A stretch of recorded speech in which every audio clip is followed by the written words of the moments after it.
Ball pass చేసి ఉండాల్సింది. ఇందులో నా తప్పే ఉంది? తప్పంతా నీ మీదే. అరేరే, ఇవాళ నా పిల్లలకి ఏమైంది? నేను నీ టీంలో అస్సలు పాల్గొనకూడదు. నేను కూడా పాల్గొనకూడదు. ఇదిగో చూసారా, మీకోసం ఏం కొని తెచ్చానో. మీకు ఎంతో ఇష్టమైన క్యాండీ ఐస్ క్రీమ్.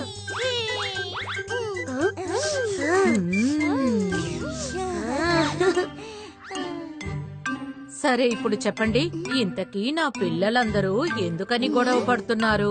అది ఎందుకు నేను చెప్తానమ్మా. కిరో తనని గోల్ చేయాలన్న ఆశతో మాకు బాల్ ని పాస్ చేయలేదు. అందువల్ల కిరో గోల్ వేయలేకపోయాడు, నేను వేయలేకపోయాను. దాంతో పక్క టీం గోల్ వేశారు. లేదమ్మా. ఓహో, ఇక నాకు ఎవ్వరూ ఏమీ చెప్పనక్కర్లేదు. ఓవైపు వాళ్ళు ముగ్గురు కలిసికట్టుగా పెద్ద పెద్ద పనులు చేసేవారు. కానీ మీరందరూ కలిసి ఒక గోలు వేయలేకపోయారా? అరే, ముందు నన్ను కూర్చోనివ్వండి. అమ్మా, ఇంతకీ ఏ ముగ్గురి గురించి మీరు చెప్పారు? ఎంతో ప్రత్యేకమైన ముగ్గురు బుద్ధిమంతుల గురించి మాట్లాడుతున్నాను.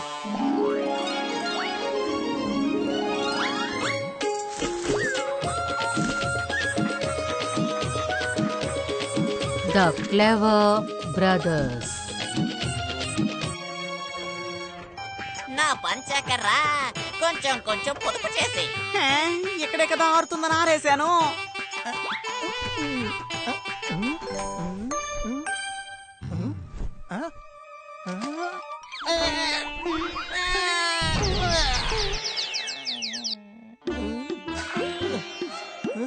నేనిక్కడే నీ పంచ ఆడుతుంది కదా అని ఆరబెట్టి పైన రాయి పెట్టాను. గాలికి ఎగిరిల్లిందనుకుంటాను. విజయనగరానికి చెందిన మురళి, ప్రకాష్ ఇంకా సురేష్, వీళ్ళు ముగ్గురు కలిసి పెద్ద సమస్యని కూడా ఇట్టే తీర్చేస్తారు. నువ్వు చెప్పినట్టు పంచి గాల్లో ఎగిరిపోయిందంటే అది పైన పెట్టిన రాయి కింద పడుంటుందే. గాలిలో పంచె ఇలా ఎగిరింది, రాయితో పాటు ఎగిరింది. ఇప్పుడు అర్థమైందా? అయితే దీనికి అర్థం ఏంటంటే ఎవరో దీన్ని కావాలనే పంచెని తీసుకెళ్లారు. అరే, అది పంచ నిధి కాదు కదా. అలాంటిది దాన్ని ఎందుకు తీసుకెళ్లారు? ఏంటి మీరు? కేశవన్నయ్య, దీన్ని తీసుకుని ఎవరో కూడా పారిపోతూ ఉన్నాడు. పరిగెత్తేటప్పుడు దీంట్లోనే ఇరుక్కుని కింద పడిపోయాడు. ఇది నా పంచ. అయినా మీరందరూ తెలివైన వాళ్ళు అనుకోకండి. ఇక్కడ ఎవరు నేను చెప్పేది అస్సలు నమ్మట్లేదు. పర్వాలేదు, వదిలే. ఏదో ఒక రోజు ఇటువంటి సమస్యని పరిష్కరిస్తాం. అప్పుడు మనం తెలివైన వాళ్ళమని నమ్ముతారు.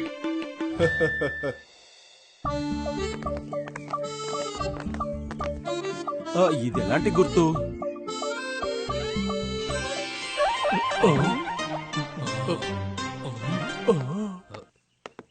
ఇదిగోండి, ఇటువైపు ఎవరైనా వెళ్ళడం మీరు చూసారా?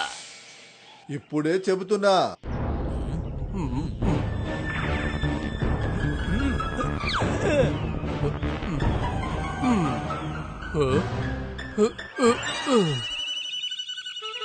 ఏంటండి మాతో ఆడుకుంటున్నారా?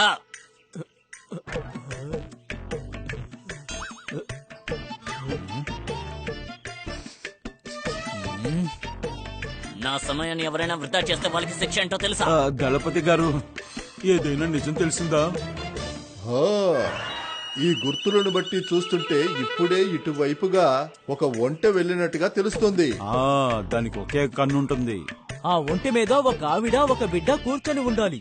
దళపతి గారు, వీళ్ళకెలా తెలిసింది? అది కూడా ఒక తల్లి కూతురు ఒంటి మీద వెళ్లారని. ఒకవేళ వీళ్ళ మిత్రులు ఎవరైనా నా పెళ్ళాం బిడ్డల్ని తీసుకెళ్లిపోయింటారేమో.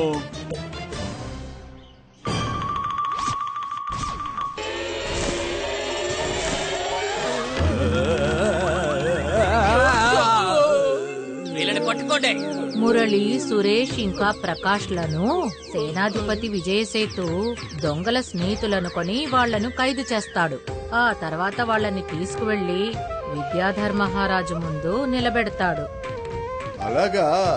అయితే నువ్వు ఈయన భార్య, పిల్లలు ఎవరిని చూడలేదు?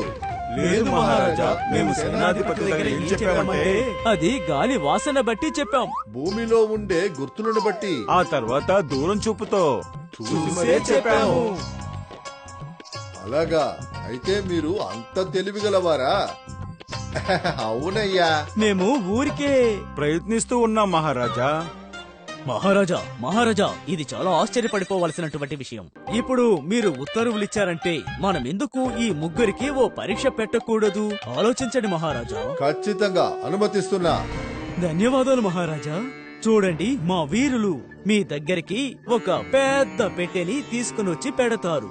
ఆ పెట్టెని మీరు తెరిచి చూడకుండానే అందులో ఏముందో ఖచ్చితంగా కనుక్కొని మీ ముగ్గురు మాకు తెలియజేయాలి. అదెలా చెప్తామండి? ఒకవేళ వాళ్ళు వాళ్ళ మాటలోనే ఇరుక్కుంటారేమో. మాట్లాడకండి, చెప్పండి. దీనికి ఒప్పుకుంటారా? ఒప్పుకుంటున్నాం. దక్షిణ దిక్కున ఉన్నారు చూడండి సైనికులు, వాళ్ళకి చెప్పి ఆ పెట్టెని త్వరగా తీసుకురమ్మనండి.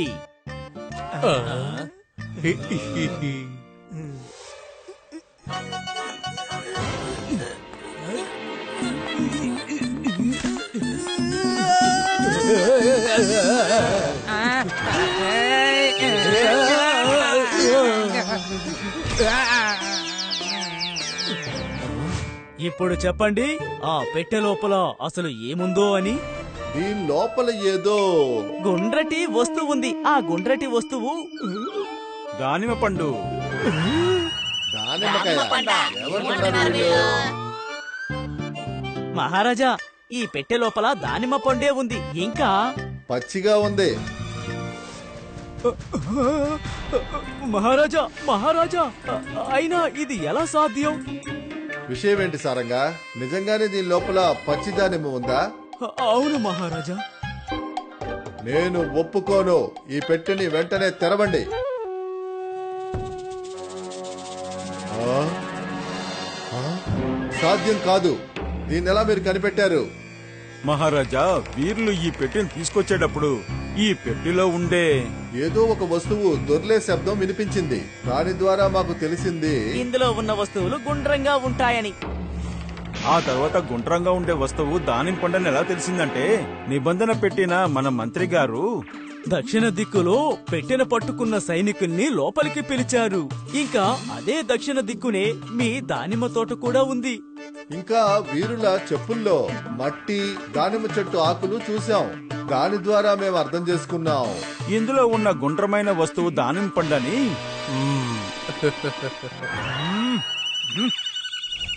మీరు చెప్పింది సరైనదేనని ఒప్పుకుంటున్నాం అనుకోండి, కానీ దానిమ్మ పచ్చ రంగులో ఉందని మీకెలా తెలుసు? ఒకవేళ ఏదైనా భూతం మీలోకి ప్రవేశించి తిని లేదా వాసన పసిగొట్టి చెప్పిందా ఏంటి? చెప్పండి, బాగా ఇరుక్కుపోయారా? మంత్రి గారు, మీరిలాంటి ప్రశ్న అడుగుతారని మేము అస్సలు అనుకోలేదు. ఎందుకంటే ప్రతి పండు పండడానికి ఒక కాలం ఉంటుంది. తర్వాత అందరికీ తెలుసు దానిమ్మకాయలు ఈ సమయంలో పండవని.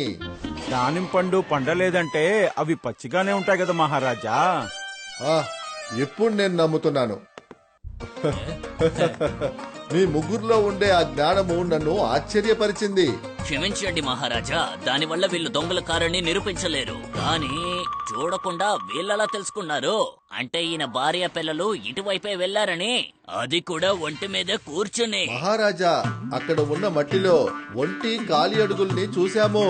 ఒక చంటి బిడ్డ కూడా తెలుస్తోంది అది ఒక ఒంటె కాలి గుర్తులని.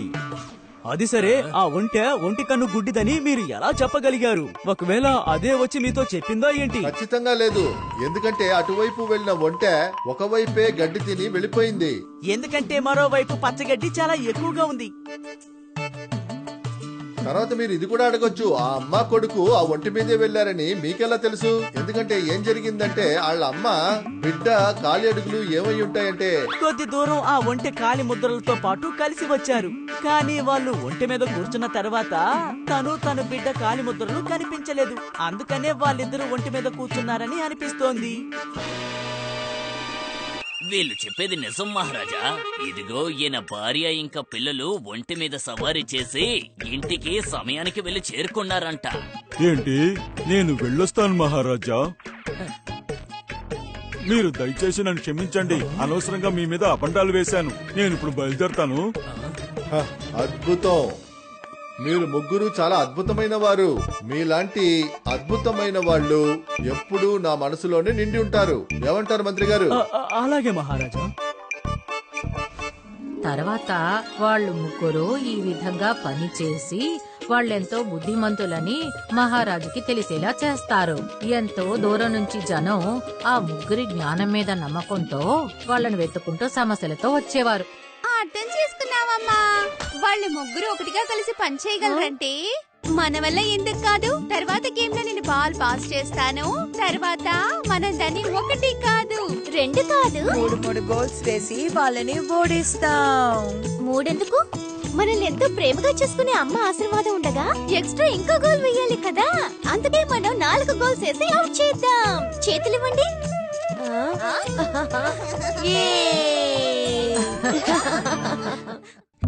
If you like this video, subscribe to our channel Murthy Media. మట్టి మట్టలు నెట్టప్పు మని పడిను చెక్కాదే తిరిగి తిరిగిను నిజంగా నిజంగా కథ వినిపించెను. బచ్చా నేను పుల్పు తీపి తినిపించెను. చిన్నారి పిల్లను అమ్మమ్మ నాన్నమ్మను. చిన్నారి పిల్లను అమ్మమ్మ నాన్నమ్మను.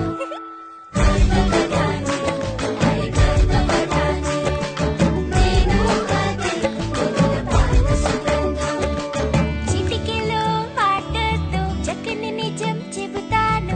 గాలిని అవుతాను, ఒక కిటికీ తెరుస్తాను. వేలు పట్టుకుని తొడుగా నడుస్తాను. చికటి చీకటిలో దీపంలా వెలుగుతా.